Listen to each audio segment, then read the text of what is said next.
Moving on to power, my client almost scored good in this, however that does still fall under the average category. In rugby, power is really important because you're going to need to tackle people, you're going to need to leap forward quickly and very powerfully to take people to the ground. So the more power you have, the more likely you are to take somebody down. So that is a weakness that needs improving. The way I would recommend doing this is through things such as plyometrics. This is a type of jumping training because a lot of the power you're going to need in rugby is going to come from the legs to driving forwards. So there's different ways to do that. There's jumping over hurdles, hopping exercises, and a lot of different things like that. Next is speed. So my client managed to sprint 30 metres in 4.8 seconds. And for a female of her age, this is in the average category again. Again, there's no cause for concern there. However, as a rugby player, this should be improved because speed, just like in most sports really, is very important because you're going to need it for two things really. Once you have the ball, if you see an opening, you're going to need to be able to run through that opening very quickly and get across to score a try. Also, if the opposition have the ball and they're running away from you, then you're going to need that speed to be able to catch up to them and take them down.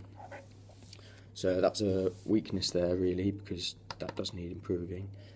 To train this, I would recommend either 60-metre sprint training, where you're going to sprint 60 metres and then have about 4 to 5 minutes rest and sprint 60 metres again.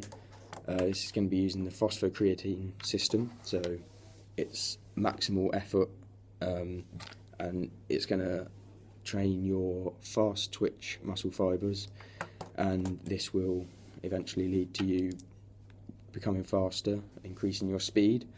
You could also do plyometrics like with power, because speed and power are very closely related. So training your power will also increase your speed, hopefully. Moving on to strength, the final one. My client managed to lift 40 kilograms in the bench press 1 rep max test, and she weighs 68.3 kilograms.